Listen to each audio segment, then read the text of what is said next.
market coupling. Thank you. Yeah, so let's start.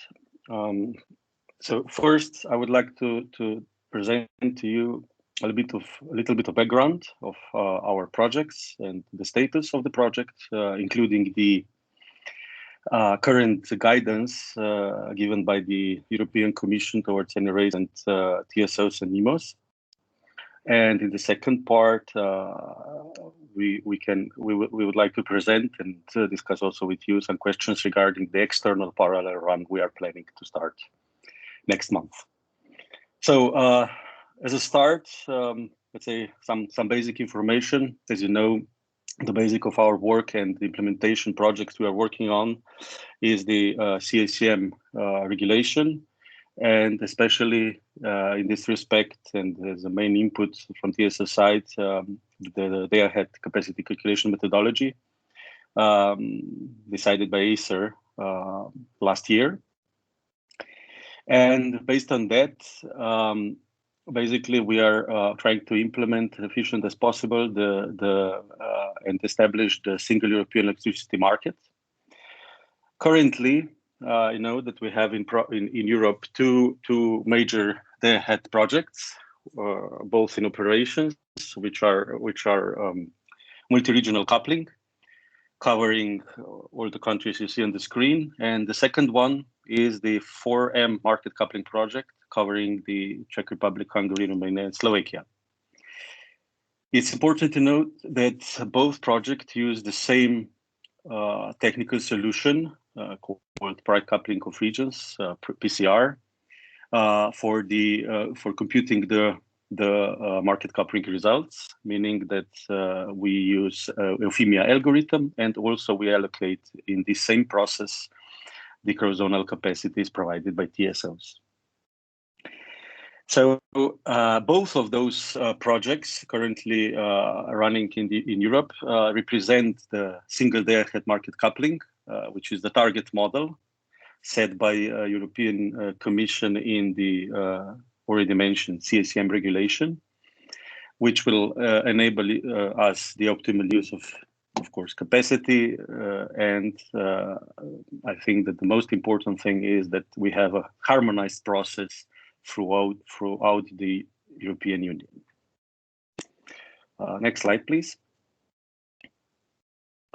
So, as I mentioned, we have two projects currently ongoing, but also in the background, there is important distinction between two capacity calculation methodologies. So in the CACM, there are two options: either to use the capacities calculated based on the flow-based methodology or ENTSO-E methodology. And it's important to note that, of course, flow-based approach is the primary target model approach, and CACM regulates where there are some options for exemptions. Coming to our region, core region, in the core region, core CCR, currently we are working in two projects. So majority of the parties are involved in two projects. First one is the core flow-based market coupling project, dealing with the implementation of flow-based capacity calculation allocation throughout the market coupling mechanism, meaning that we are trying to implement the cross-zonal capacities calculated based on the flow-based methodology into the market coupling operations. The bidding zones involved, you very well know them, and they are listed on the screen. So we are planning to implement that according to our roadmap, but I will speak about that a little bit later. Also, in this same time, I would say in parallel, there is the other initiative called the ATPL 4M project, or shortly Interim Coupling project, where there is the aim to implement ENTSO-E-based day-ahead market coupling. In principle, merging 4M market coupling project with the MRC in the common SDAC operations. Currently, MRC and 4M market coupling are operating in parallel but separately. And the idea is that interim coupling project, the same as flow-based market coupling project, will bring common operations for both of them. As the name already predicts, is that that interim coupling project is the interim step towards the implementation of flow-based market coupling in the core region. Of course, using, as I said, NTC-based capacity calculation, uncoordinated one. And of course, the explicit allocation on some borders will be replaced by implicit allocation. You see the list of the borders below on the screen. It is important to note that when 4M market coupling merger with MRC, so the interim coupling project go live will happen. The only border which will remain in explicit allocation will be Hungarian-Croatian border. Next slide, please. Maybe just, sorry to interrupt, a small question, Hélène speaking. Is there a specific reason why this unique border is remaining in explicit, why it is not integrated in the project? I'm not aware of explicit arguments why this is done. So maybe some of the interim coupling project parties may comment also later on the fact. But currently the fact is that 4M market coupling project is merging with MRC only on the borders here related on the screen. I would say I may speculate a little bit, but this process started quite a while ago, where when the Croatian bidding zone was not yet in, let's say, common market operations, and maybe that is also the fact, but maybe someone can later on comment also.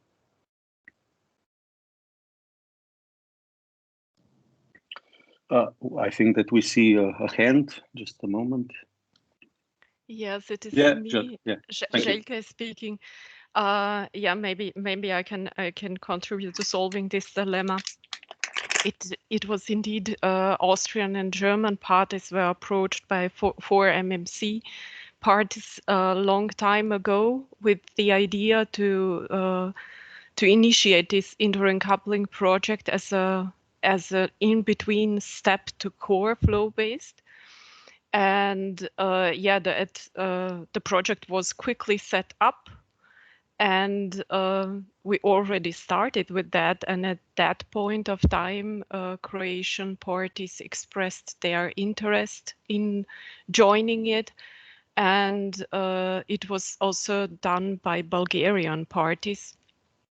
And yeah, due to the concept of the project, we all wanted to have it finalized speedy.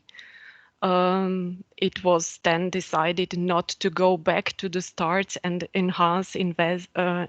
investigate enhancement possibilities and so on, but to continue with the project as it is. So that was actually the reason why Croatia and Bulgaria were not in the project. It already started as they expressed their interest. Okay, thank you.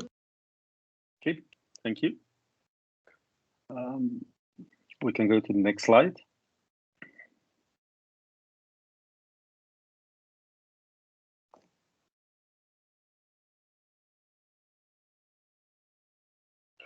I still don't see the next slide.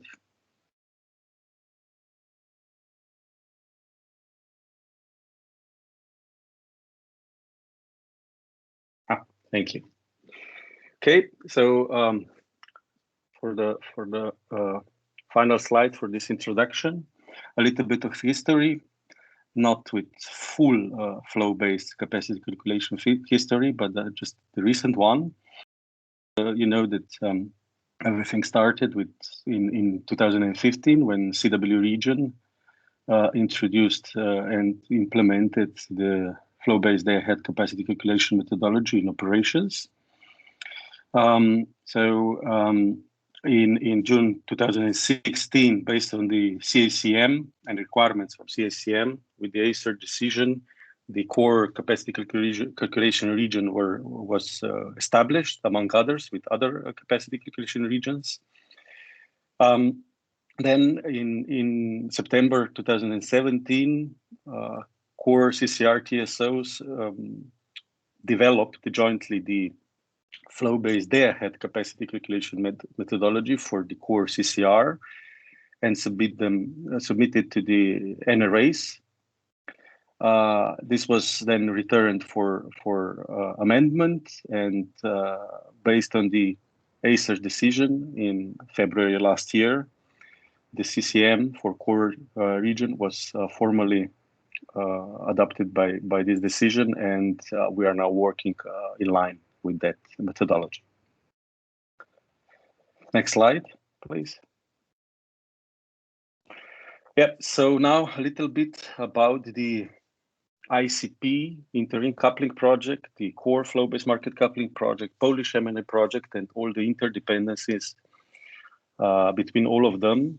So those are currently three main projects with interdependencies in core region, core CCR.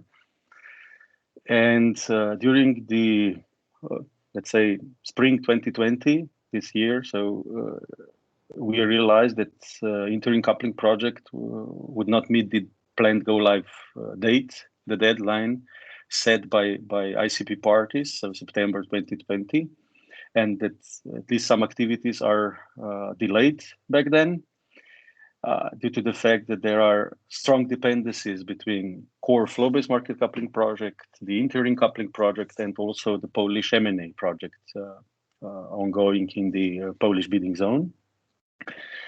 What we needed as project parties, all of us, being in either one, two, or all of those projects, is the clear prioritization of the projects, meaning that it should be clear what is coming first and what is the sequence of implementation.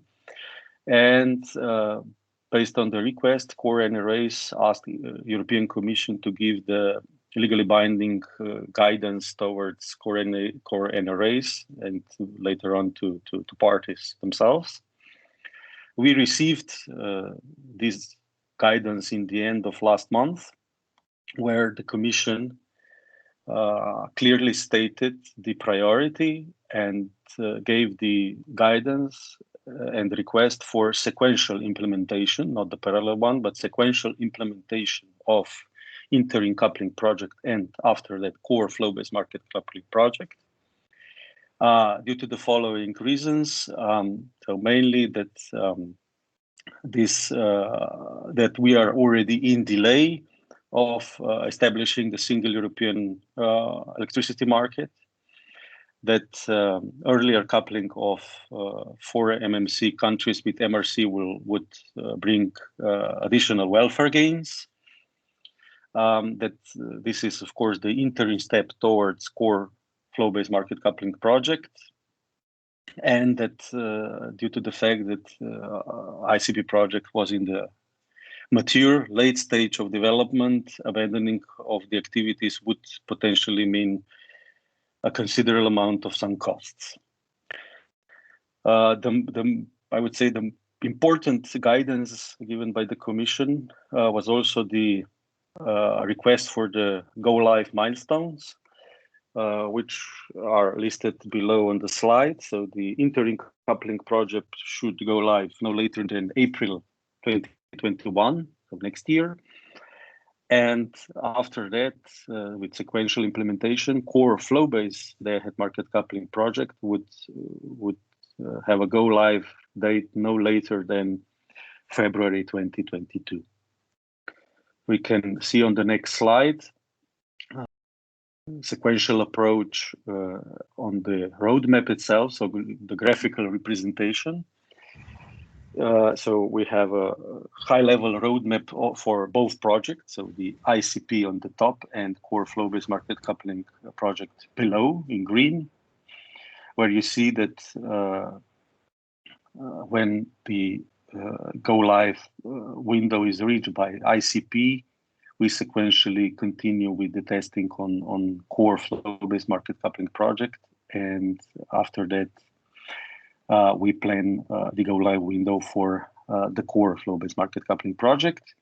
It's important to mention that the TSOs part, so the TSOs projects for flow-based day-ahead capacity calculation implementation is ongoing in any case as a parallel project. It's ongoing according to the roadmap and remains under the NRA monitoring process. On the other hand, there is also a common activity in the core flow-based market coupling project, which is the external parallel run. We will talk about this in the next slides, which will start in November this year and will last, let's say, at least 6 months, but maybe also longer. But currently it's planned for 6 months. Next slide, please. Yeah. So going into the core flow-based market coupling project and related activities regarding the capacity calculation, what we have done in the past is that we set, let's say, a basis for the implementation, which is the market design for implementation, setting up all the processes, normal processes for market coupling allocation process. We, of course, we designed all the arrangements on the borders regarding shipping, the congestion income collection, etc. And this was the basis for our work. In the moment, in the core flow-based market coupling project, we are working on the procedures for market coupling. On the other hand, there is work on the simulation and validation of algorithm computational capacity. Of course, parties are also working together internally or with service providers for the implementation of IT systems, either individually or the common systems shared by either NEMOS or TSOs. The important step. I see a question from Hélène. Yeah, sorry. Yeah, I see a question from Hélène. Yes, but maybe we can take it after. It's regarding the parallel run. I just wanted to check on previous slide. I see that there is a question mark on the map. Is it related? Is the question on the duration of the parallel run, or yes. Why is there a question mark? Okay. Yeah, so we are let's say, legally obliged to perform the external parallel run for 6 months, which is currently planned November till May next year. But of course, there are ongoing discussions about potentially prolonging that activity until the go live, and that's why we set here in the roadmap, let's say, empty square with the question mark, because we have to take into account all the inputs and decide about prolongation. Okay, I think that on the market side, but I will let, of course, colleagues commenting. But we mentioned that already several times. It's crucial for us, especially now that the go live is a bit postponed. It's really important to have parallel run covering as much time as possible in order to cover for instance, the different seasons. So here on this map, we would have the Q4 and Q1 mainly. So winter time, but it means we would not have summer time. So. And given that there is still time before the go live, I think we don't really see why not continuing during the Q3 and the Q4 before the go live window. But of course, I let my colleague comment if they want to add something. Yeah, just a short reaction that we already noted that, and I think also today the request is noted from the market participant sides. site, and I'm just saying that we didn't officially, let's say, decide about this prolongation yet, but this comment was already taken on board, and we should discuss this request soon and inform you also about the prolongation. And how will the decision be made? Is it like you will decide with the NRAs? Well, basically, the decision about prolongation, at least as a first step, is by project parties, meaning TSOs and NEMOs involved in core flow-based market coupling project. And based on that, we will issue the notification to you to prolong the external parallel run.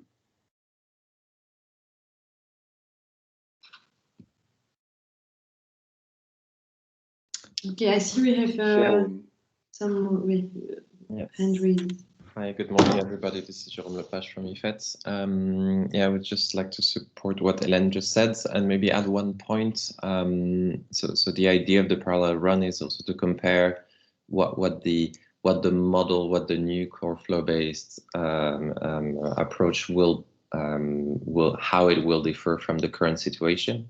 And in this case, we will have a current situation that will change like in the middle of the parallel run. So what we also insisted on is that if there is the interim coupling step, that there's at least 6 months also as of the go live of interim coupling. So indeed, I would encourage to have a external parallel run that lasts from November until the go live of core flow based. But that would also, if that's not the option chosen, that there's at least 6 months also as of the go live of interim coupling. So that would be a recommendation from our side. Okay, thank you.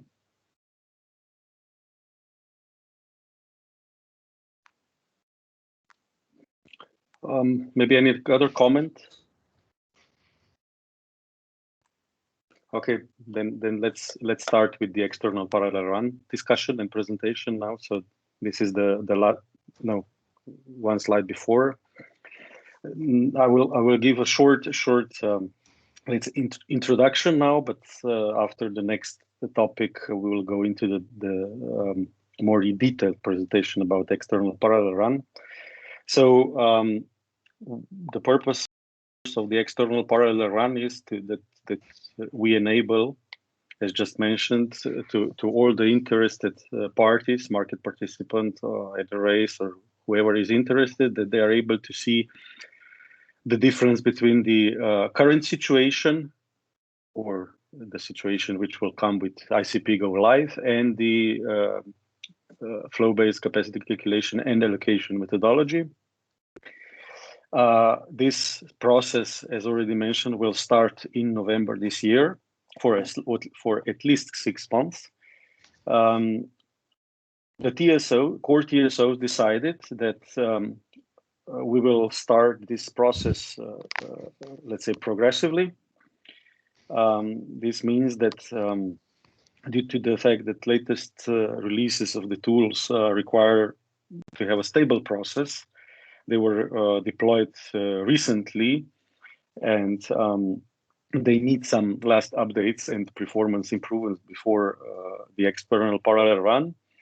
The TSOs see that they will basically start a selection of business days where the capacity calculation process succeeded, and of course that results are deemed sufficiently representative.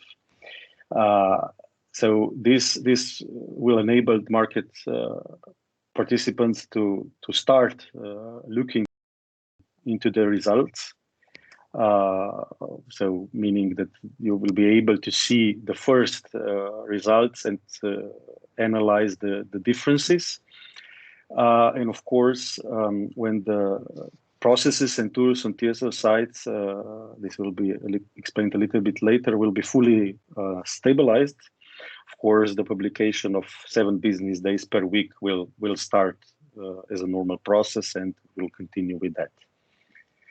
So that's a short presentation now with the external parallel run.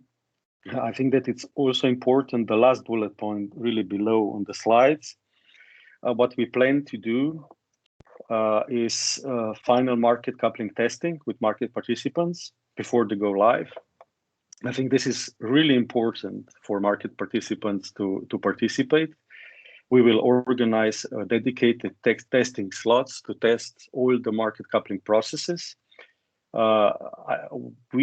know that you are all very well of especially the normal market coupling process, but this will be the dedicated slots where also you can test not only the normal market coupling process, but the process where something goes wrong, either with backup or fallback solution, meaning with decoupling on some or all borders. And this is really the important step that we have together, an exercise where you can get to know with the details of the processes being now designed and implemented in our project. Before we go on, maybe some question, because we are changing a little bit the topic. No? Yeah, we have one. Hello to everybody. My name is Davor. I'm from HEP from Croatia, and I have two questions actually. The first one regarding the decoupling test of JAO and all memos that was unsuccessful last week. And another question is regarding the situation of Croatia, considering that it will have Hungarian and Croatian border with explicit cross-border calculation. And we have kind of, let's say, a bit of fear that it will avoid external liquidity between HUPEX, CROPEX, and South Pool if we don't have real coupling between Hungary and Croatia. That's all. Thank you. Okay. Maybe first question regarding the tests performed last week. Honestly, this was the test organized by SDAC, so SDAC, TSOs, and NEMOS, all the Europe, together with the service provider for the shadow auctions as a fallback solution. Honestly, I wouldn't go into the details now because we are here not the proper fora, but since I'm also the chairing this SDC steering committee, I may give just a short insight that indeed the test was not successful. The decoupling scenarios and processes were handled as they should, so it was successful. But the issue was that the shadow auctions as a fallback process were not finalized in line with timing foreseen. And I can say that we are looking together with the service provider from TSS side, so with JAO, what was going on and when and how to repeat the process. Just last information, we will issue the report on the SDAC level, also collect the feedback from all market participants being there at the test, and suggest next steps for improvements and the repetition of the test. So that's the answer for the first. The second one, indeed, I would say that with ICP project being now as a priority and first step for implementation, this would mean that between May 2021 and February 2022, Croatian-Hungarian border would be the only border in the explicit nomination in the region. This will mean that you would still bid for capacities in explicit way on JAO. Honestly saying that, yeah, I personally fully agree with you, but that was the decision of the Commission with the arguments listed on the slide one before, I think.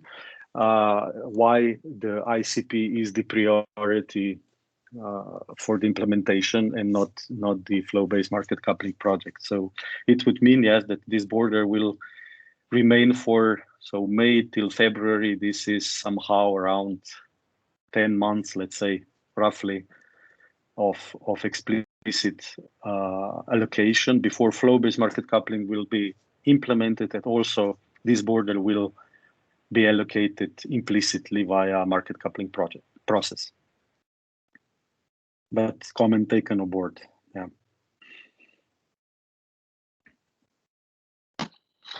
And can I also furthermore ask colleagues from EFET, can we jointly raise that question to the European Commission or any other institution in Europe to consider that issue from our point of view as traders in Croatia?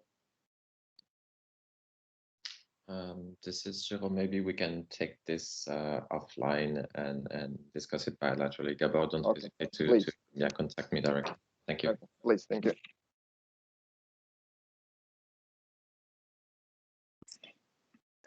Okay, if that was all, I propose that we continue.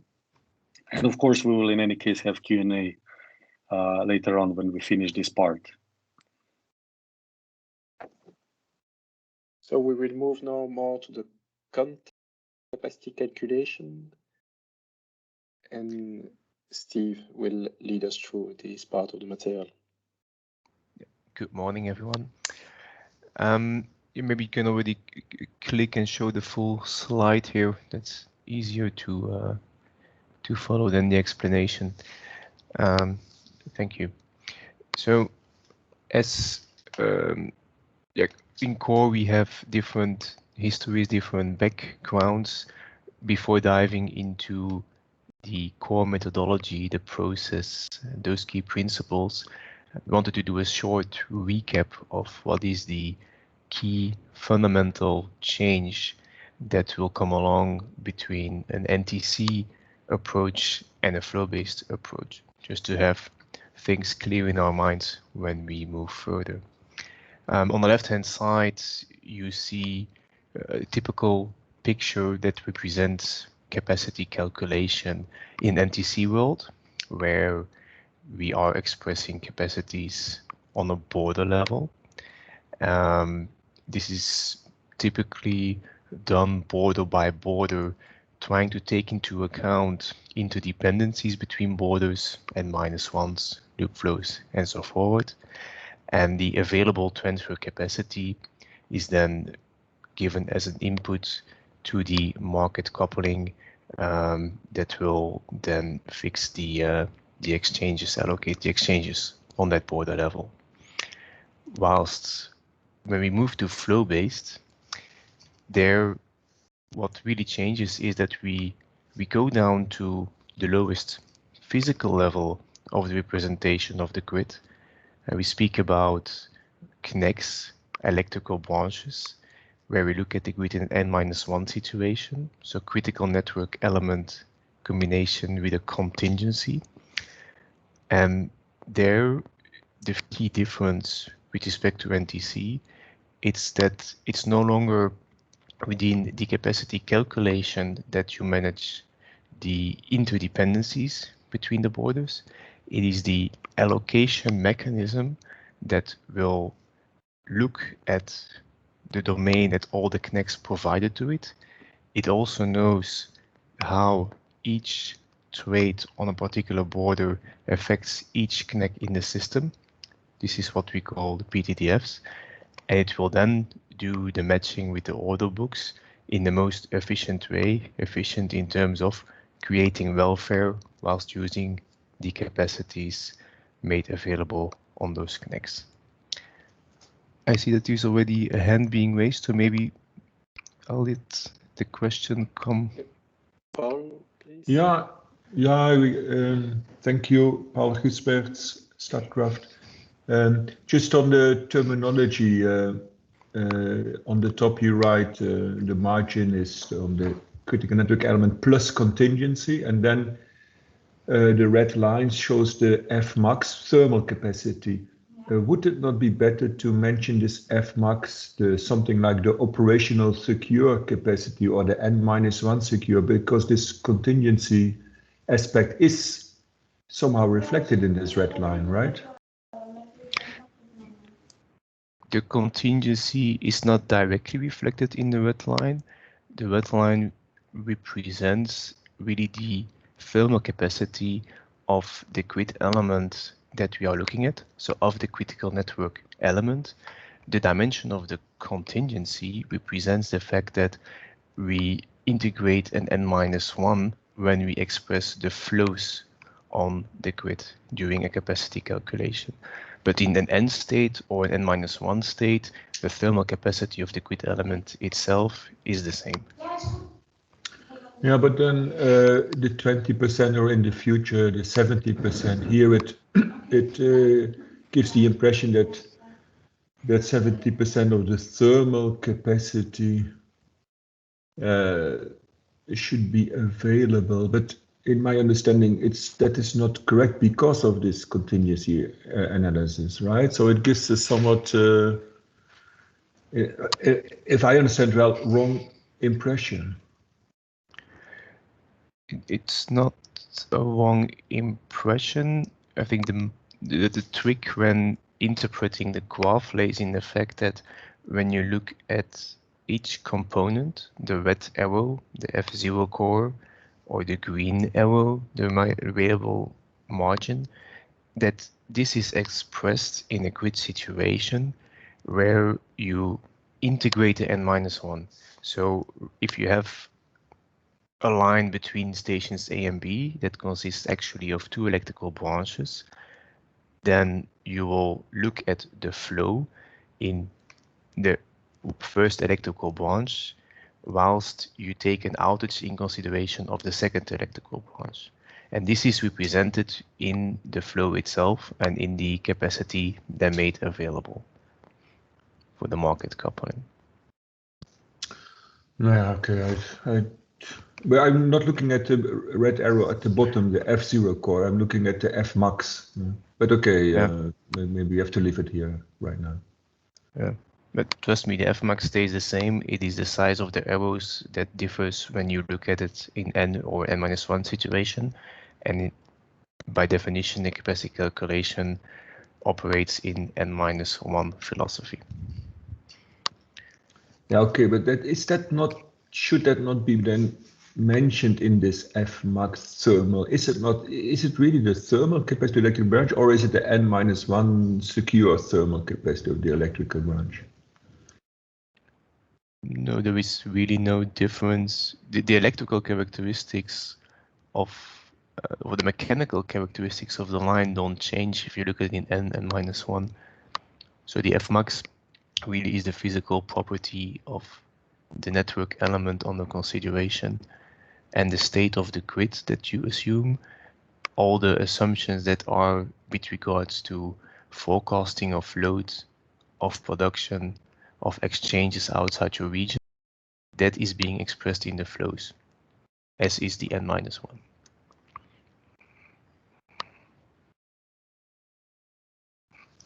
Okay, we'll leave it here, I think. Thank you. Thank you. Okay. All right. So good to also keep in mind when we look at the core capacities, especially the green arrow, is that we have to give a minimum 20% of capacity for core exchanges. This is a hard requirement embedded in the methodology. And for those familiar with the current CWE flow-based, we have the same rule in CWE as well.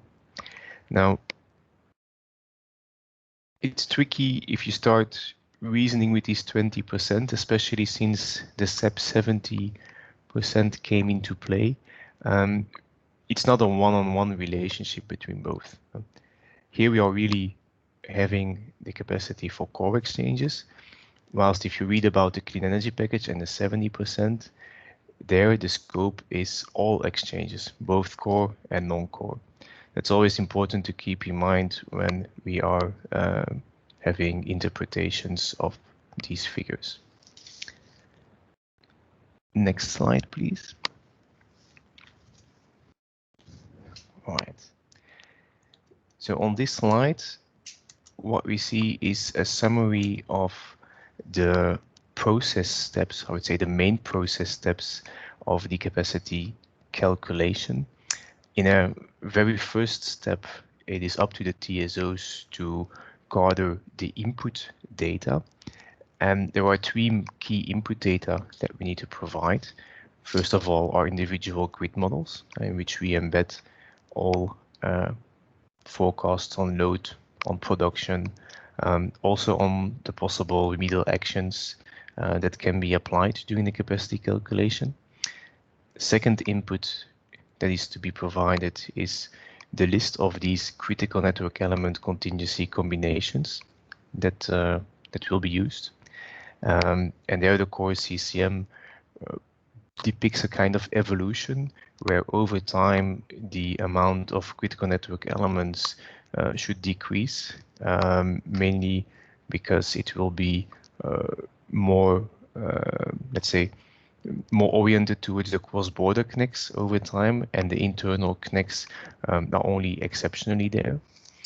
And a third input that is then provided is what are all the remedial actions that are feeding into, at one hand, the non-cost remedial action optimization, and on the other hand, the validation phase to have a look if the capacities are feasible. And this concerns both the non-costly as well as the costly remedial actions.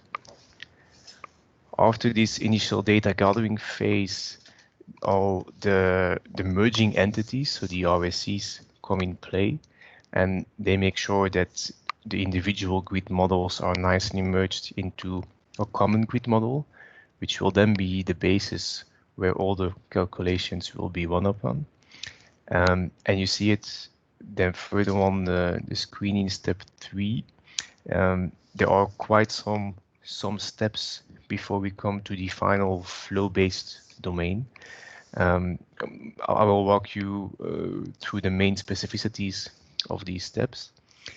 So first of all, we do an initial flow-based calculation where, based on the CGM, the PTDFs and the RAMs of each of the connects are being calculated. And right thereafter, there is a filtering taking place so that, in line with the core CCM requirements, only the connects are kept which have at least one zone-to-zone PTDF with an influence of more than 5% on the connect. I see a hand being raised by Philip. By Yannick. Yes. Thank you. A quick question on step 2. In fact, it's written by RSC, the merging into a CGM. My understanding is in 2022, we will have the CGMES project that will deliver at ENTSO-E level. And so we should have a European common grid model. Can you confirm? And then is it at European level, this merging? And what will remain at a core level? Maybe that by then there is CGMES implemented. I don't know that by heart, to be honest. But the core process as such, that will continue to take place on a core scope, meaning the CGM that we need for the capacity calculation, and that is delivered by the RSCs or RCCs by that time, will integrate the core IGMs for the 24 hours every day. Okay, that means that, for example, for France, which is in several capacity calculation region, it's going to be the same IGM regardless of the CCR. Doesn't necessarily have to be so. Because each CCM can have its own particularities. For example, the core CCM allows TSOs in the IGM to consider remedial actions for managing loop flows. So as there are particularities with respect to different CCMs, this can translate back to the IGMs as used as input for the CCM process. So it's not really the best forecast. I mean, if you already integrate some remedial action for some CCR, but not for the others, it's not the best forecast for every CCR, no? It will depend on how the processes and the particularities and the methodologies are being set up. But from what I know from the core process, the IGM is delivered by each core TSO, and there is no hard guarantee or hard requirement that it is exactly the same IGM going into all the other CCRs. It might well be the case, but it's not a hard requirement. Okay. It's rather strange because to some extent that means that you can tweak a bit the capacity calculation in some regions by having a specific IGM, whereas in others you would present things in a different way and have a different capacity calculation. So in terms of consistency, it's quite a challenge. I think it would be good if at least if it's a TSO task, every TSO could highlight whether it will implement the same IGM for every CCR where it is involved or not.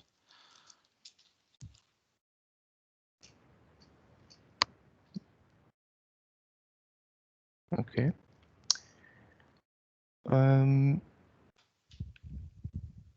So after this CGM merging question, maybe we can go back to the process.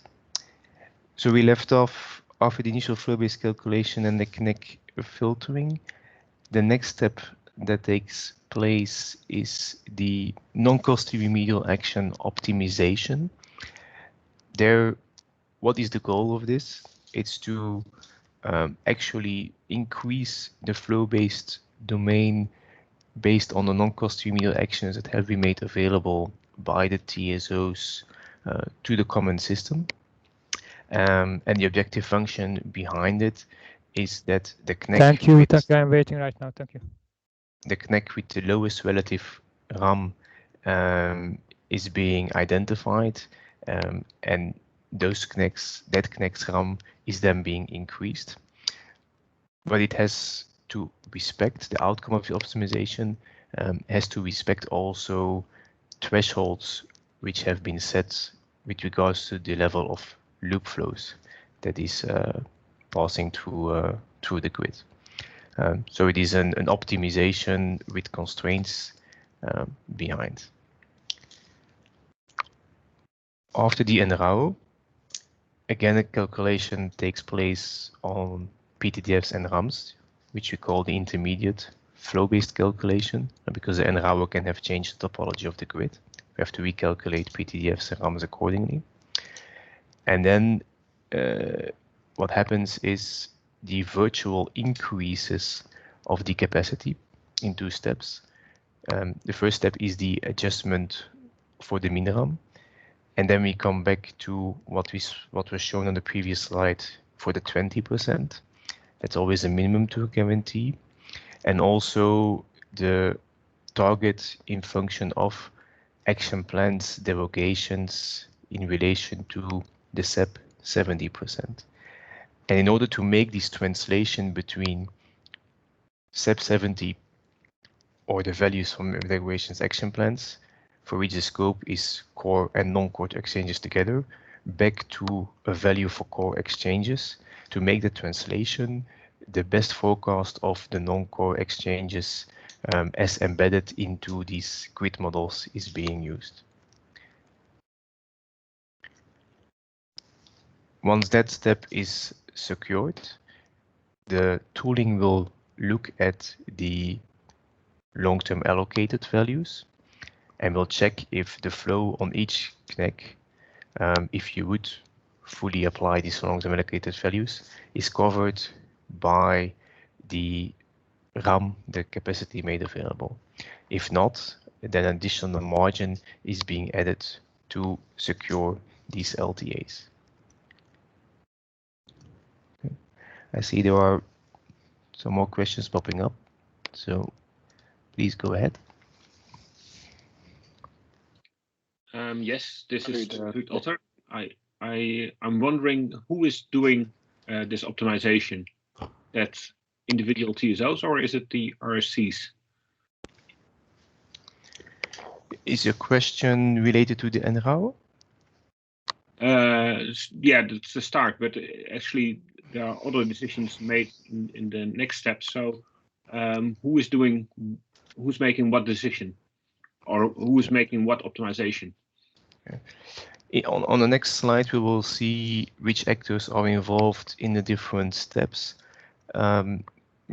Putting it as a summary, there is the RSCs are in charge of running the process, and for running the process, you have tools that are commonly used to do the capacity calculation, to calculate the flow-based domains. And you have tools that are being used to do the merging. You have tools that are being used to do the non-cost remedial action optimization. So all of these are commonly shared tools which are applied by the RSCs in the organization of this process.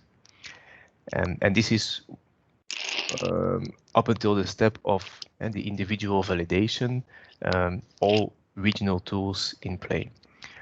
When you then come to the individual validation step, there it is each individual TSO that picks up the resulting flow-based domain with the increases of the RAM capacities, and they will then use its local tooling to assess if these capacities, when they would be fully used during an allocation, if these are feasible from a grid operational security point of view. And if there is a violation being detected, despite the use of remedial actions, if there is a violation being detected, then the individual TSO will prepare a capacity reduction, which he then needs to send back to the common tooling being operated by the RSCs to have it taken into account within the flow-based domain. Okay, thank you. I see there is another question.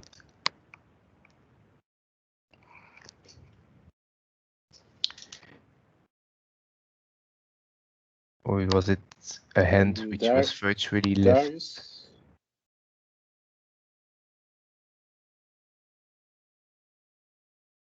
Okay. Maybe I'll continue if the question comes back. We can still take it later on. So with these individual validations being processed, the pre-final flow-based computation runs. And I think it's around 8 or 8:30 in D-1 that this triggers a publication of the parameters on Java's platform. And then there is some final data gathering going on to process nominations from PTRs, resulting into the final flow-based domain, which is then published towards 10:30 in D-1. And this publication is on this slide presented in step 4. And then also the allocation takes place with this domain. So this is a summary, of course, of how the process is organized. There are more details, formulas, requirements behind it. These can be found back in the core CCM, but these are on this slide the key principles that you have to keep in mind when it comes down to the rules for core. All right. If there are no further questions on this slide, then we can move to the next one, please. All right. So this is again the same process, but depicted with a timeline when the different actions take place, and also with responsibility of who is in charge of performing these actions. Those are the 5 right-hand side columns. Maybe a short word of explanation on the abbreviations used in the columns. TSOs, that speaks for itself. The CCC, that's the core capacity calculator. That is the regional tool to which I'm referring, which is being operated by the RSCs. SAP, that's single allocation platform, basically JAO. There is no explicit step here on this slide saying we publish the domains, but that is what this JAO will be doing. It's the publication of these domains in the end on their website. And then you have merging entities. You can say merging entities are a specific functionality that RSCs perform in the beginning of the process to get to the common grid model. I think that it kind of speaks for the rest for itself. I'm not going to go through all the details. Again, it depicts the previous process steps. So if there are no questions on this in particular, then we can move to the last slide of the methodology slide deck. Thank you. This is an important slide to well understand, and there are also a lot of symbols and arrows on it. So I'll take a bit of time to walk you through it. What we wanted to depict here is how we get to the end capacities in the final flow-based domain, starting from the natural RAM, the green arrow, the green bar, which is available in terms of capacity when you start with your CGM in this process. So you have natural level of capacity. As I explained before, there are minimum requirements to respect in terms of capacities to be made available for core exchanges. And this is having 2 dimensions. It has this 20% dimension, and it also has the dimension of what you have to make available in SAP context in relation to derogations, action plans, or the 70%. And that is being covered by the red bars on the slides. When you see the arrow going from the top, so on the left-hand bottom picture, you see a bar which is called RAMR times Fmax. So this RAMR, that is the parameter coming from SAP, 70% or some other value. And then you have the bar going down, which is called FUIF. And this FUIF, this is the forecast of the best forecast of the non-core exchanges, which create flow through the connects for the core capacity calculation, and which you need to net in order to know what is the level of exchanges that you need to provide for core. And this arrow can go in both directions. So this picture here takes the assumption that the FUIF, that the forecast of the flow is going on the same direction of the connect that you are looking at, but can also go in the reverse direction. And if it goes in the reverse direction, then you will actually further increase the red bar to the top, and you will have a higher part of virtual capacity, which is going to be added to the connect. Once that is done,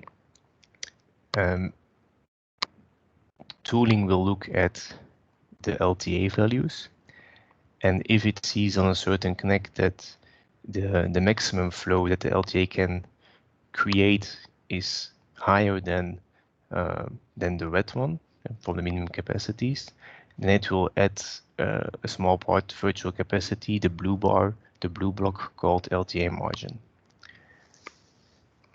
And it's basically any of these three components, the green, the red, or the blue, can be the dominant one. So this picture here on the left-hand side is built up, where every time the red one adds on top of the green, the blue adds on top of the red. It can already be that the natural RAM, the green one from the start, is high enough, and that the red block AMR and the blue block LTA margin are 0. It can also be that the red block is a dominant one, and it's already high enough to cover the LTA margin. So any combination there is possible. The RAM that results from that is what we call the RAM before validation.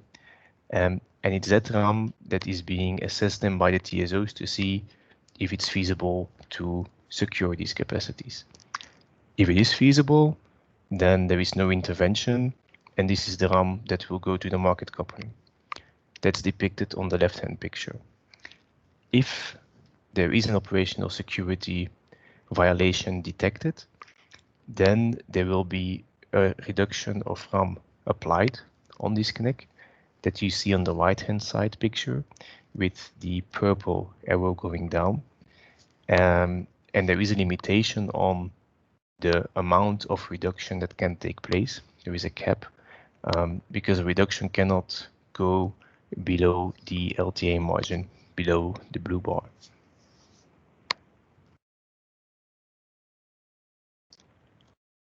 And that should explain the different processing of the capacities to get to the final flow-based domain capacities.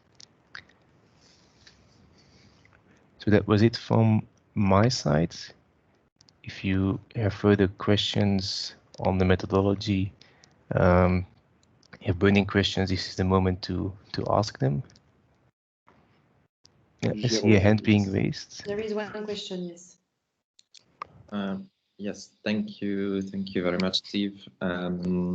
Just a short question from my understanding on the graph on the lower right side.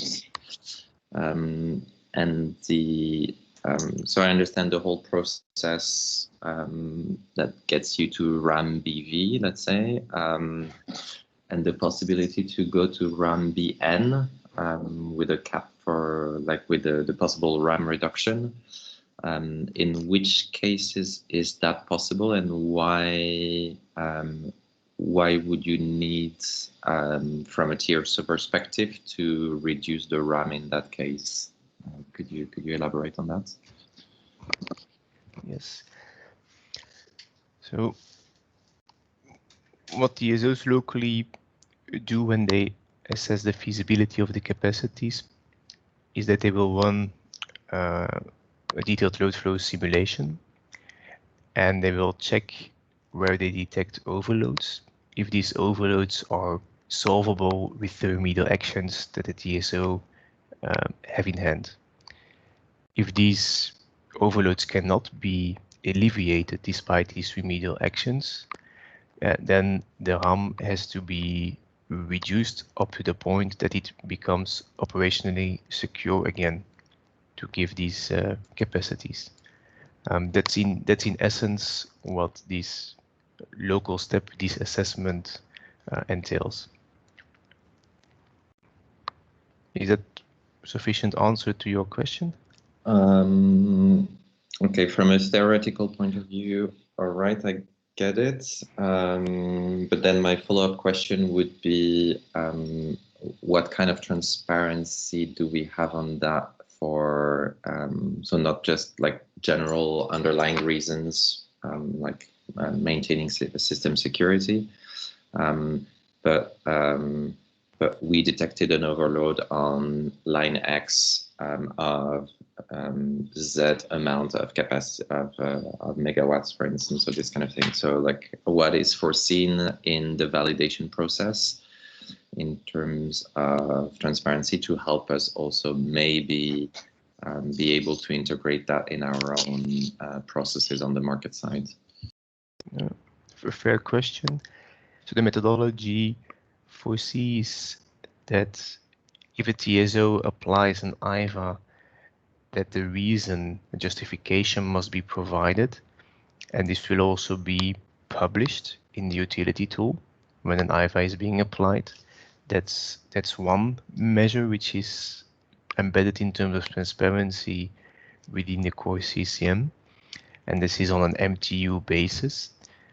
And a second measure is that the RSCs have the responsibility to, in their annual report that they have to make. So once we are live with the core, then the RSCs have some obligations to track how the methodology is performing into an annual report. And one of these obligations actually looks at how the individual validation process is being run in terms of remedial actions being made available. Because the RSCs have to make their assessment if the TSOs have well made sufficient remedial actions at disposal for the capacity calculation process. So I think that with these two dimensions, what has been and for level on what was the exact IVA applied and a justification behind it, that there you have the picture sufficiently painted.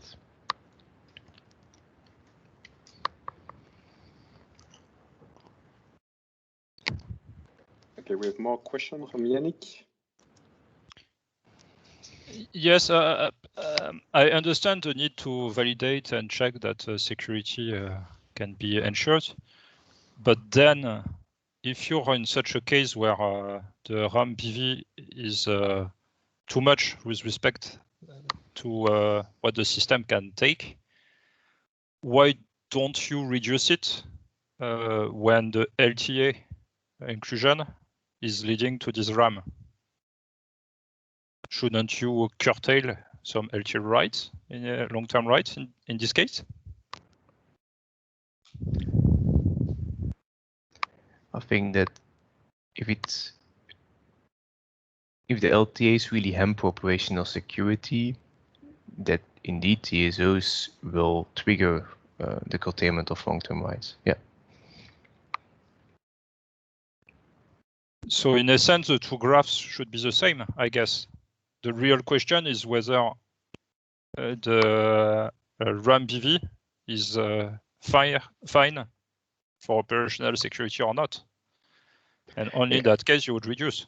Exactly. So that were the two possible outcomes of the individual validation that are being depicted. On the left-hand graph, it's everything is feasible, no reduction needed. On the right-hand graph, the result of the validation was we have an operational security issue, we need to reduce the RAM. Okay, I understand this, but it's not fully clear in the slide, because in the slide it seems that it's in fact the LTA that sets the RAM PV, and in the right it's not the case. Yeah, indeed.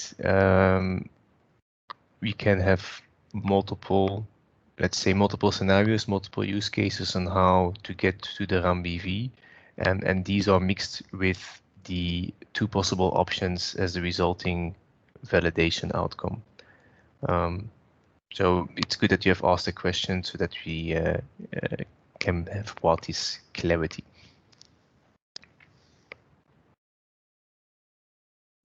I see there is another hand being raised by Olivier. Yes. Hi. One question for this FUAF.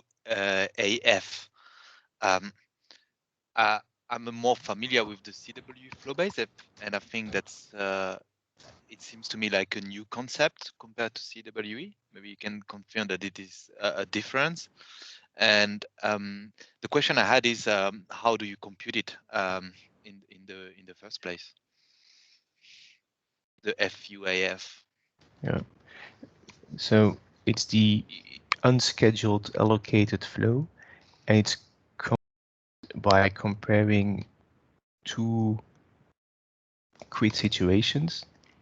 One where you take the CGM and you put all the core exchanges to zero balance, and one where you take a CGM, big CGM or continental Europe, and you put all the exchanges to zero.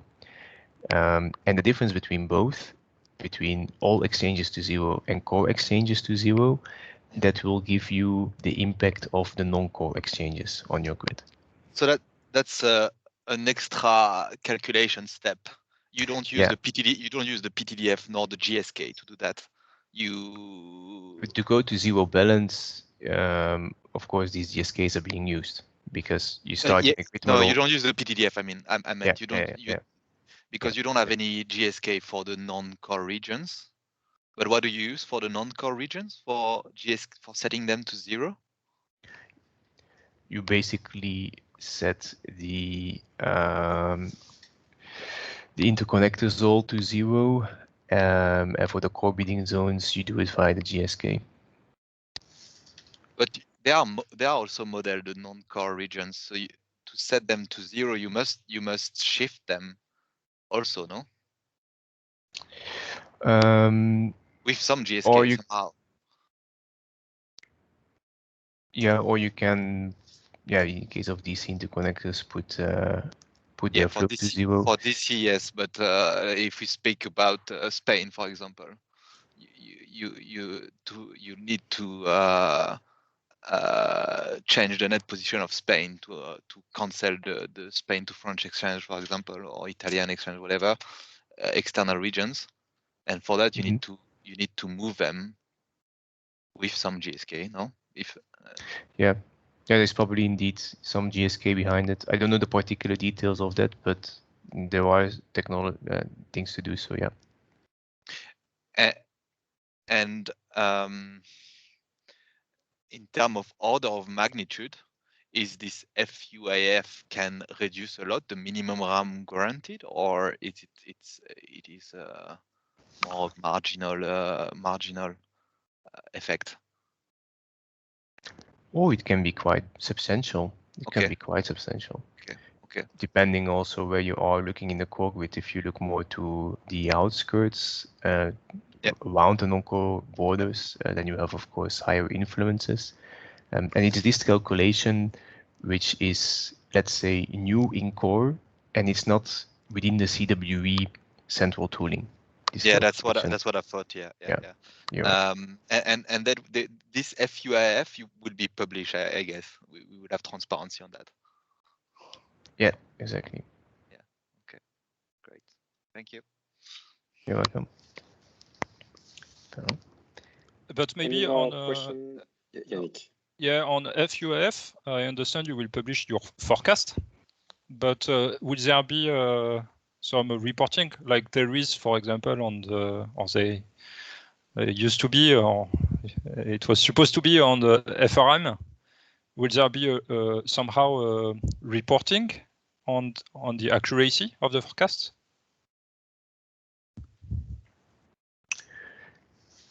I think the publication details will come later on this presentation, and for each ConnectEach, each MTU, there is the breakdown of all these components. I do think that as part of the KPIs that will be there in the external parallel one, that there is also a KPI that will shed light on the accuracy of those exchanges, yes. Okay, excellent.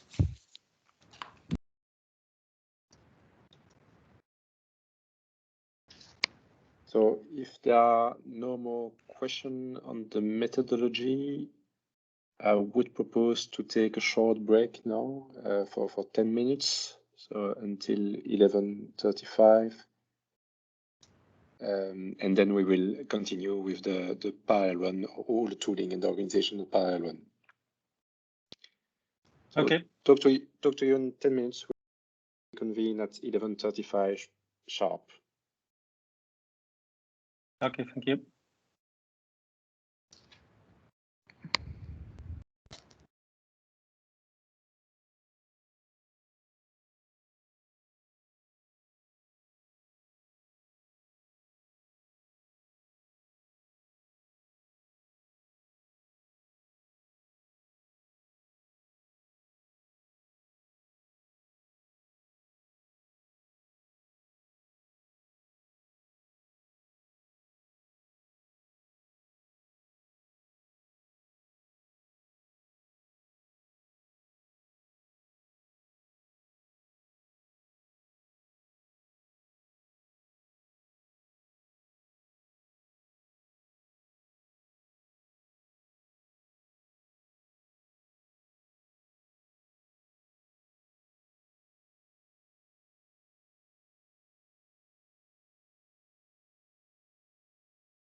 Welcome back. I propose to resume.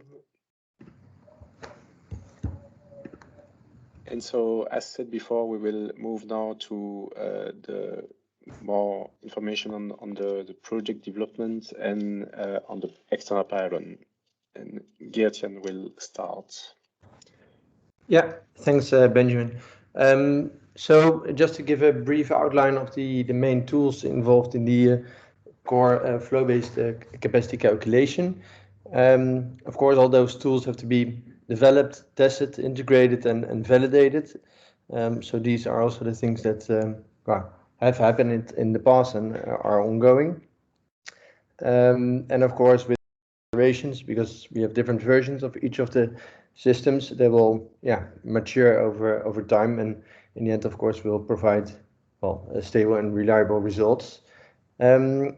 Just to give you an idea, there are 4 main modules and systems.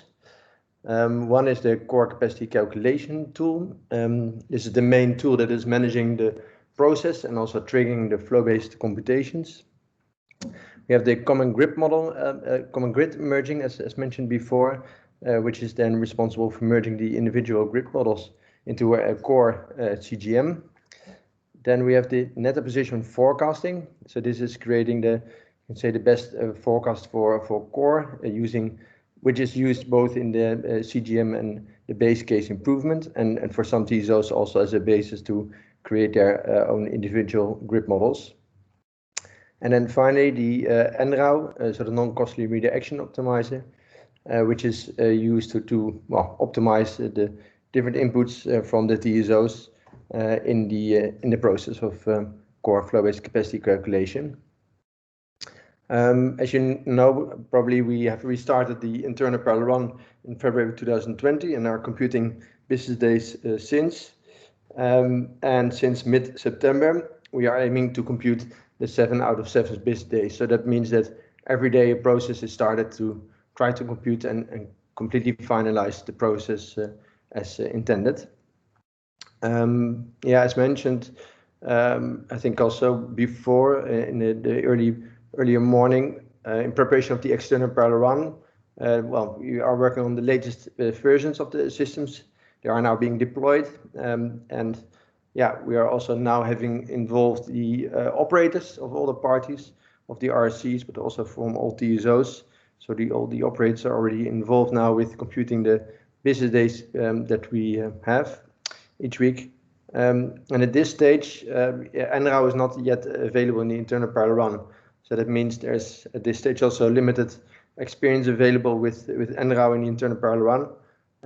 And this is, of course, something that will also be limited prior to the external parallel run. And we still aim and hope to have these kind of experiences, but this is for now at least limited.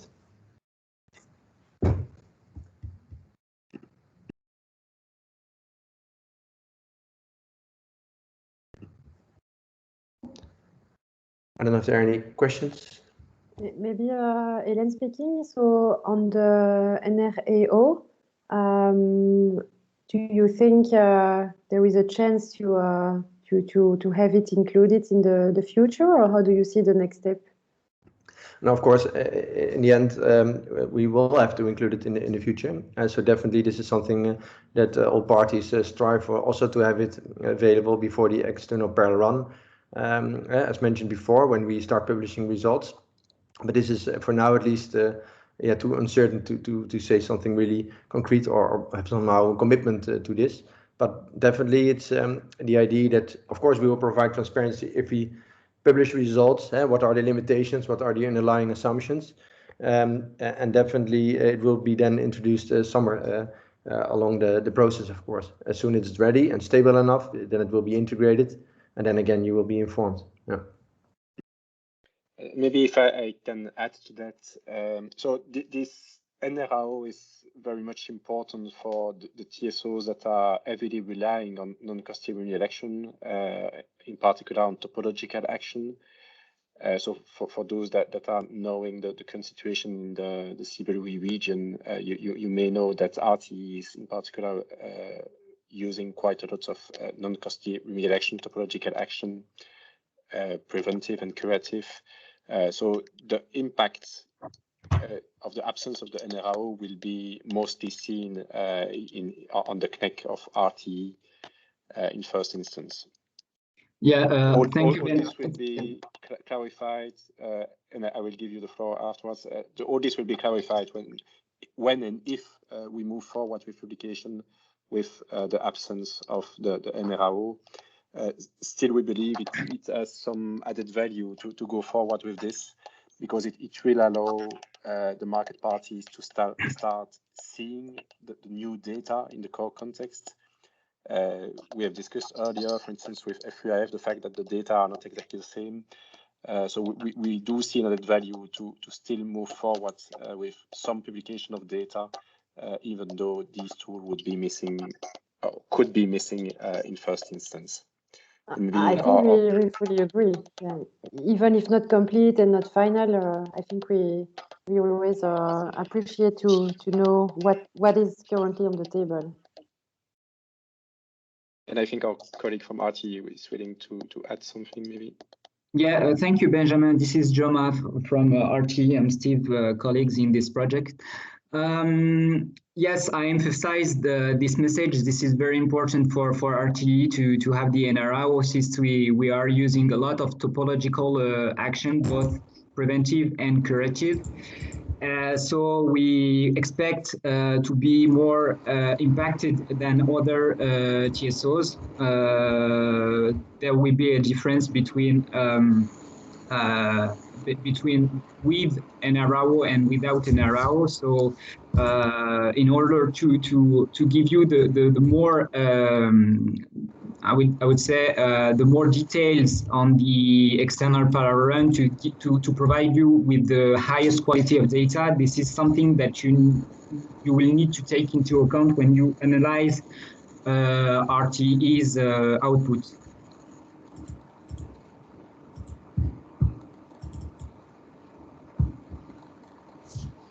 Maybe if I can add something, because there was some question related to RTE. I wasn't able at the moment to speak because I have a problem with my microphone.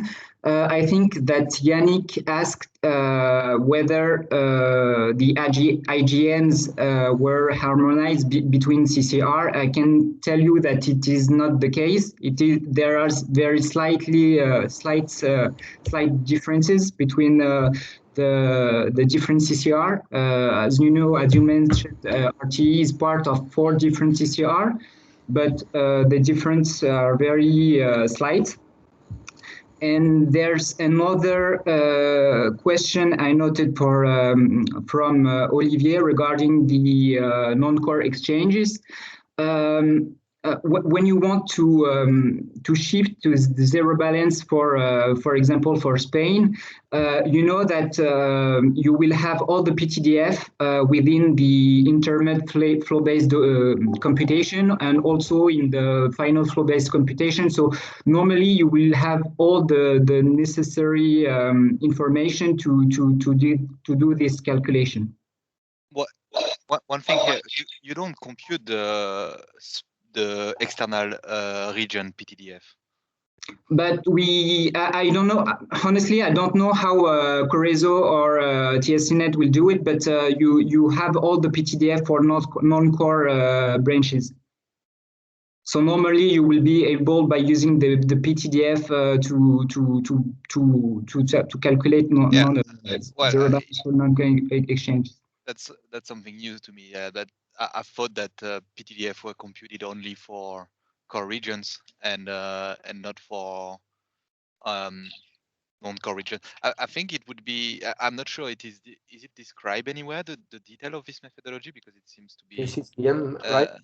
This is really something that is described in the CCM. It's indeed new compared to other regions. So it was also something that is quite complicated, but yes, it is in the CCM. Okay. Well, no. Anyway, it's. I think it's the intent is quite clear. I guess the detail is less to me, but I can have a look at the CCM and see if it's clearer.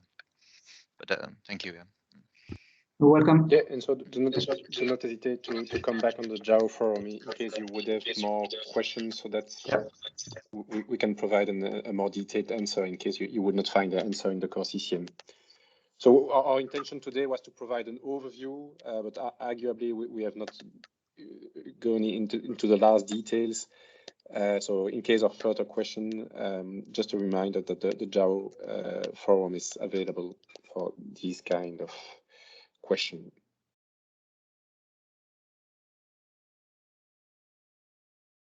Gerjan, I can. Sorry for having cut you. I give you the.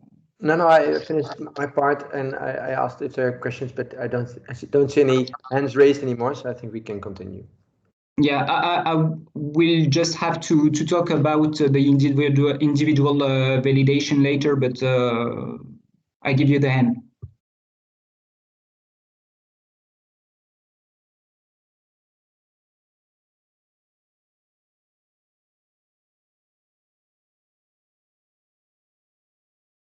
I think Gerjan finished the presentation of his slide, so we can indeed move to the next slide with Mia. Yep, thank you. Yep, so we're going to the slides where we will in detail present the external parallel run approach.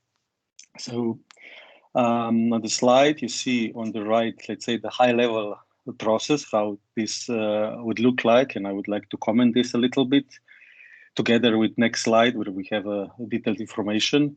But first, of course, for the beginning, so the main principle external parallel run on main principles from TSOs, of course, to compute every day, as in real operations, the transmission capacity domain.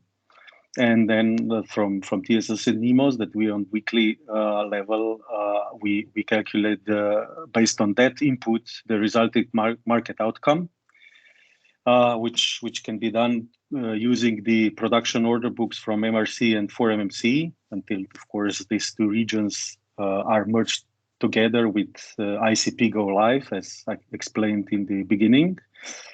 Of course, the main purpose of that exercise, besides why we are doing this for internal purposes, is that all project parties plus market participants, NRAs, and all other interested stakeholders have a better understanding and, of course, the confidence into the capacity calculation and allocation, and to see what would potentially happen using the different inputs like we are doing today. In order to run the external parallel run, we of course drafted an extensive document how to run that. But I think it's not really important in detail for the stakeholders here. The important is the high-level architecture and what is coming out of the process. I will comment this a little bit together with the next slide, where you have this in detail described.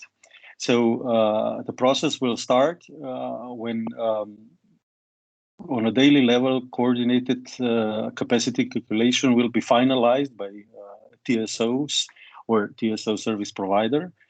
And this capacity data will be sent to JAO for publication on JAO website, where this will be available for public. And of course, also the same information will be sent to the external parallel run coordinator, where we will run the session. On the other hand, market participants, like every day, are using the local trading platforms from each NEMO participating in core region for real operations, for day-to-day process. And these same bits and offers will be used for the simulation purposes. So we will take the order books from all the NEMOs being in core region and use them for the simulation purposes. Let's say the cornerstone of the process is the system called simulation facility. This is the production-like system used currently by parties for any internal simulation, so offline simulation, where all the input data is available. So from one hand, of course, as I said, market participant data regarding order books, and of course, all the network constraints provided by TSOs. And in this process, the external parallel run coordinator will use the simulation facility, take the new inputs from flow-based capacity calculation process, and start performing the task, let's say running the simulation, and on the end, providing results also to interested parties, meaning for the internal analysis by each NEMOS and TSOs, or to the public via JAO platform. It's important to note first that we will perform the simulation on a weekly basis, meaning that we will perform the 7 days per week in one session, and each session it takes us for 1 day 17 minutes approximately. And important is that due to the restrictions in the simulation facility, we are using 2 weeks old data. So it's the data from market participant side are at least 2 weeks old. All the participants, of course, will secure all the necessary resources that this process will be successful, at least 6 months. But as we discussed before, this external parallel run might be prolonged, so that we will also have the resources to prolong it until, as requested, until go live. We can go maybe to the next slide. Yeah. So as I said, capacity calculation, the capacities, flow-based capacity calculation, this will be provided via JAO. And the last topic, the simulation, I already explained. I think that it's important to mention also the explicit head nominations. It was noticed already today that, of course, at least until we have ICP go live in April next year, approximately, this would mean that in the process of simulation, we will have input with the several borders not yet coupled today, and we will have to manage that in the process of simulation. But after the go live of ICP, this number of the borders in the explicit nomination will be significantly reduced. As I mentioned before, after ICP go live, the only explicit border will be Hungarian Croatian one. We can go to the next slide.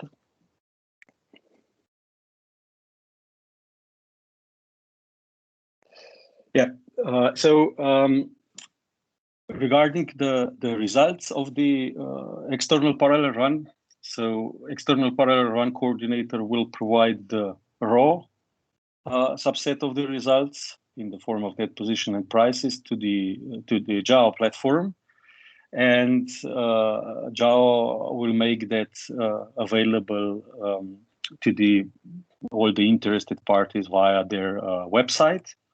On the other hand, the project parties agreed with the NRAs for the analysis of the results in the form of providing the agreed KPIs.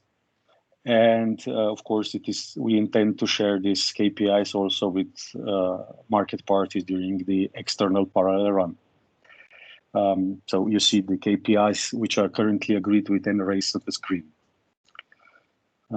We can go to the next slide. The most important thing, I think, for the communication is the, let's say, exchange platform. I think someone is not on mute. There is. Yeah, thank you. So the most important thing for the communication is the exchange platform, and we have different communication channels already available. First is the one we are here today, so the core consultative group, where we will exchange the information and if you are interested, or any market party interested, can subscribe via the email to our PMO. On the other hand, JAO is publishing the information on the core flow-based market coupling on their website, where we set up the specific website for our project, like similar with the ENTSO-E core CCR updates. I can mention also that all of the NEMOs separately or individually are communicating with their market participants locally. This is let's say the local process. And the last one is the core Q&A forum, also set up on JAO website, where all the let's say questions and also later answers are posted, so you can also see all the past discussions. Or if we receive some question by one participant, then we post the answer to the Q&A, or we will do that so also for the future, especially during the external parallel run. I see we have a hand. Yeah, this is Jan speaking. So maybe just to clarify, in light with the message earlier this morning from Benjamin on the core TSO's decision to transition progressively to the external parallel run. Here in the external parallel run approach, it's mentioned that capacities would be published on a daily basis. But in light of this earlier message, this is something that probably will maybe similar to the delay with the market coupling simulations. There will have to be some time between the computation itself, defining which days can be published or not, and then finalizing the market coupling simulations. So this aspect might slightly change, which is also mentioned on slide 16. And so definitely it will compute it every day, but it's more that it will not immediately be published. That's the only thing. But I think we will need to come back with so after we internally aligned between the core TSOs and core joint on the exact schedule, and that we will have to share, I think, with the market participants.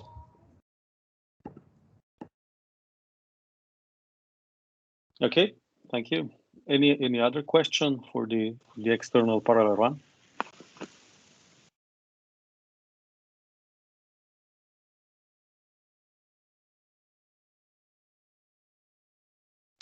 No, everything clear. Okay, and thank you. And we can proceed with next slides.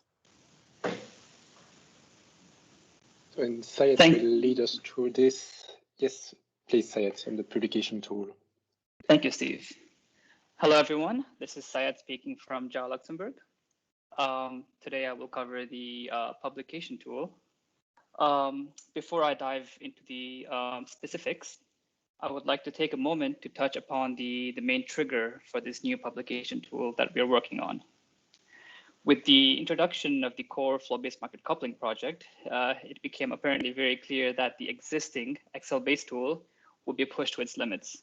And as such, it required a much needed upgrade towards a more modern, user-friendly, and robust solution.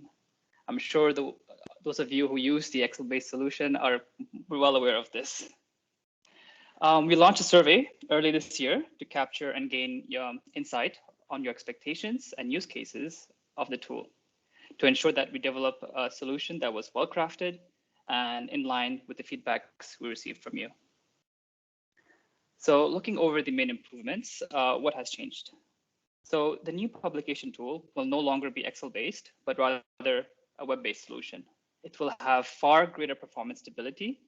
And this is one of the main feedbacks we received from you, where you highlighted that from a technical perspective, you would like a tool which is stable and high performing.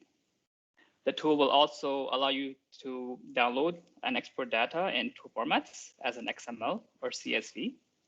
And lastly, the publication tool will support web services, which can be used in lieu of the website.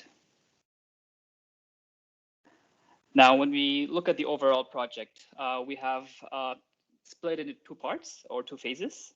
We have the front end and we have the back end development. As I will shortly demonstrate the tool, you will observe that we are near final completion of the front end, save for some minor optimizations that remain. We are well in progress to complete the backend development, which is mapping and the publication of the flows, and this is subject to be completed this month. The main focus currently is geared towards the implementation of the pre-coupling flows, as these will be published during the tenure of the external parallel run. The remaining development efforts will be completed by the end of November, and those mainly consist of the development and deployment of the remaining post-coupling flows.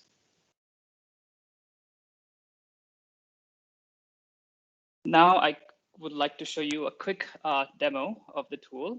I do have some screenshots that I saved in the next two slides, but I think we're in a position that I can share from my side my screen and take you on a little tour of the tool. Would it be possible if I could get the rights to share my screen? Actually, I can do it already. Perfect. Do you see my screen? Yep. Yes. Perfect, thank you. So here we are. Before I begin, just be aware that all the data that is published currently is dummy. It's non-representative. So please don't be alarmed if you see some values or numbers that might not normally be there. Let's start with the navigation and the filtering functionalities. This is what I would like to start with.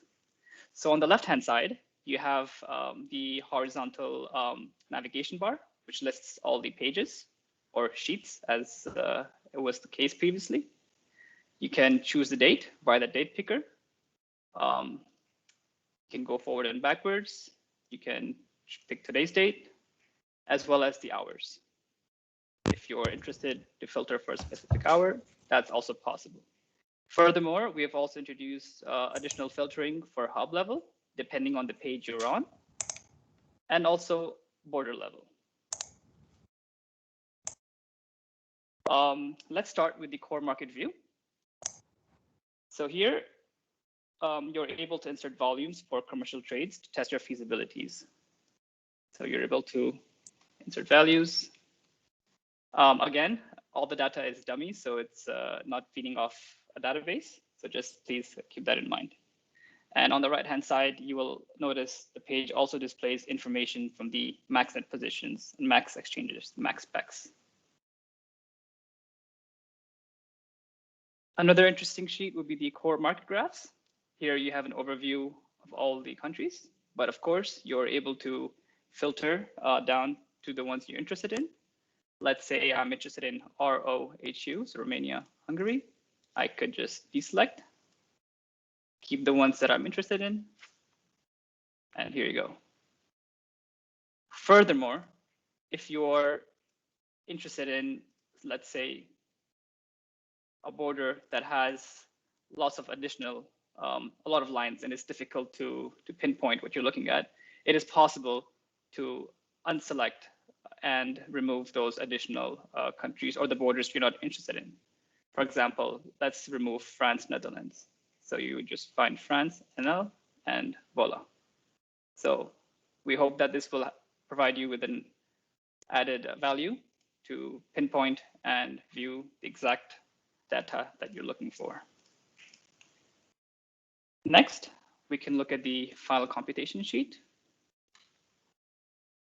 So here, this page contains the flow-based matrices following the long-term nominations. And here you can see that we're publishing the information on the connect, information on the contingency,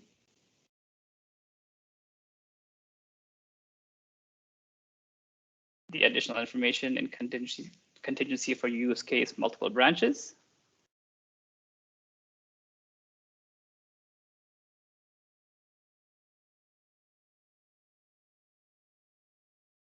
and then the detailed breakdown of the RAM. Maybe I will zoom out a little bit to cover the table. Here, I would like to highlight the export or the download function. You are able to export data over a range of days and time.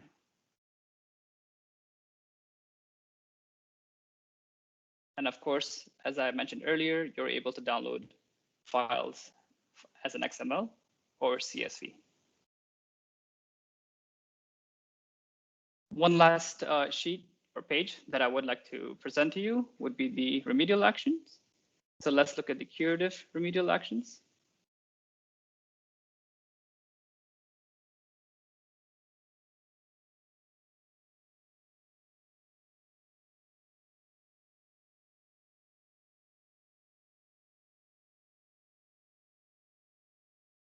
And then the preventative remedial actions.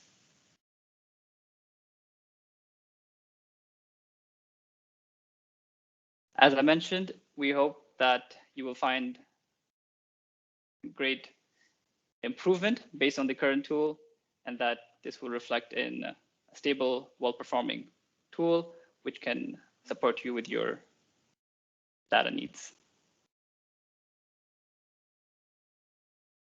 That is all from my side.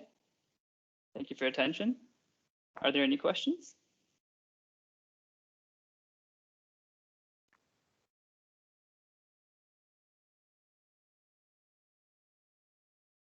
Okay, thanks a lot, Syed, for this very clear presentation. I hope indeed that the progress is. Yeah, a question from Olivier. There is a question from Olivier. Yeah. Yes, one question regarding the API. If market parties wants to get the data from the API instead of the UI, would that be different from the current one that we have for CWE, or that would be a very similar calls and XML format files and so on and so forth? What can we expect for that? Because we need to prepare the tooling for the arrival of the parallels, and yeah, it would be useful if we add some specs regarding the API documentations. Yes, of course. As far as I'm aware, at the moment, we will be using REST with JSON, and it will be similar to the current existing solution, but optimized. And as soon as I'm able to have some further documentations on it, I can circulate it, and then you're able to then get the information from there exactly. Yeah, thank you. That would be useful. So it would be slightly different from what I understand. Yes, the aim is to. Yes, definitely. The aim is to improve from what we currently have in place. So it will be a bit different. Okay. So, and do you think we will have that before the parallel run, or this documentation for us to prepare the tooling? Or we'll see that, or we'll see that on daily, basically. Yes, I would say the second option is work in progress, but we're from my side, we're trying to have it in time for the external parallel run. Okay, no problem. Thank you. You're welcome.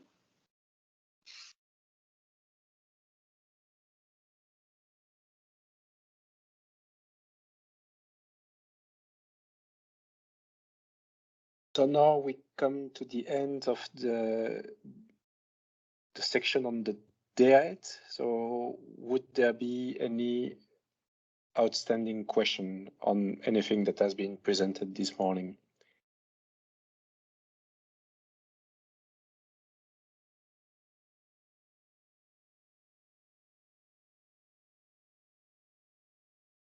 Olivier, I don't know if you still have a question or if it is still your former entries. No, it was. So yeah, we need to lower my hands. No, I don't have any more questions. Okay.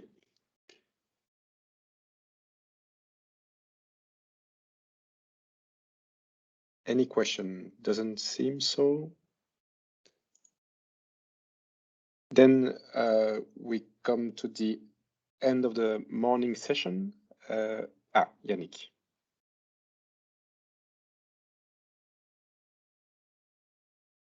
Yannick, please.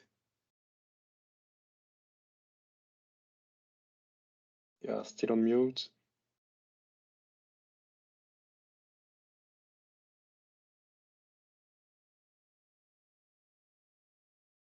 We cannot hear you, Yannick.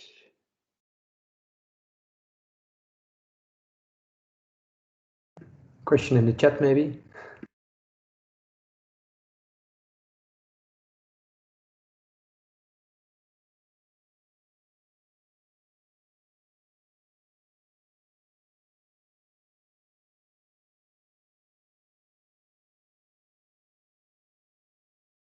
So maybe we'll take Yannick, please. Yeah, no, sorry.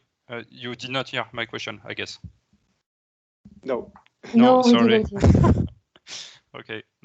So my question was, what will happen in case of evolution in the capacity calculation, or if you notice that you need to update the software to one point or the other during the external parallel run? Would you rerun all the previous results, or what do you think you will do?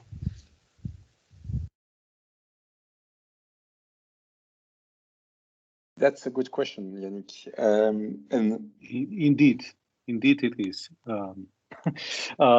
Well, as it was already mentioned, let's say the significant change currently foreseen from the external parallel run point of view is the merger of MRC and ICP, where you already know that really after that we can have a really representative results. We never discussed actually the change in the capacity calculation methodology and afterwards the potential rerun of all the old simulation sessions yet. So yeah, but maybe also to clarify, it's not only the simulation, of course, it's also the capacity calculation. And here the most difficult thing is that I mean, we have operators, hundreds of people working every night to perform the capacity calculation. And a lot of things are automated, of course, in terms of input, etc. But also the individual validation is something that takes place at that moment with the respective context and the information of that day. Yeah, doing this is doing exactly the same effort. So that would not be really feasible to do this in the same manner. That's at least something that should be clear. Okay, I think we understand, of course, this point.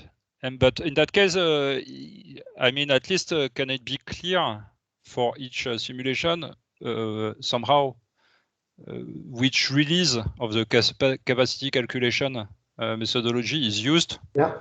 No, of course. No, I think it's really important, as mentioned before, that we should give transparency on the underlying assumptions. Indeed, I think this is clear. I think this was requested several times of market participants, but it's, I think, known for all parties. So definitely you will get information on what is applicable and what not. And yeah. Okay. So indeed, we will communicate on that as clearly as possible to market message. I think there is something more than the tools, which is the fact that we are somehow in a moving environment. So the assumptions of the capacity calculation will also be changing. And in particular, in relation to the 70%, you are well aware that there are countries relying on derogations, that there are countries relying on action plans. Derogation is typically a yearly process. Action plan is also, the values there are also changing year by year. So all these assumptions are moving. And so with all this, it's not possible, also for the reason explained by Gertjan, the operational burden.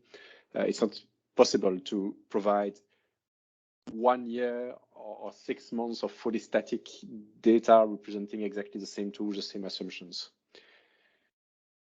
And if I may also, on top of that, when we discussed the external parallel run, I mentioned simulation facility. Simulation facility is the production-like system. And in the process of external parallel run, production on the NEMO side will change. I assume that we will implement new versions of PMP, of Euphemia, accommodating I don't know, new requirements in the process. And of course, with this also on our side, our tools will change. So on top of that we shall add information about the CCM methodology. I think that we should also add the information, what is the used version of our systems, in order to be completely clear what we are using for the simulation purposes.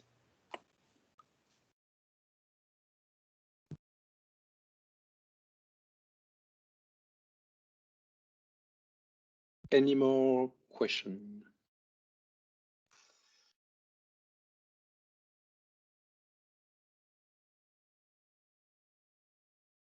If not, I guess this is the end of our session on DARE. We hope that you enjoyed it and that you learn new aspects of this core capacity calculation and flow-based market coupling approach. We will obviously continue discussing that probably during the next CCG. We will discuss that during the AOB when the next CCG would be planned. In the meantime, just as a reminder, do not hesitate to reach the TSOs and the NEMOs through the JAO forum. I think it's the best way to get a coordinated answer from different parties. And we are happy to move forward with this project and to start the parallel run in the weeks to come. We will resume this afternoon. We have a kind of a longer lunch break. I propose to resume on time. So at 1:45, and then we will discuss long-term capacity calculation and other core CCR developments. Enjoy your lunch. Okay, thank you. See you the afternoon. Thank you. Bye-bye. Bye-bye. Thank you. Bye-bye. Thank you. 1:45. So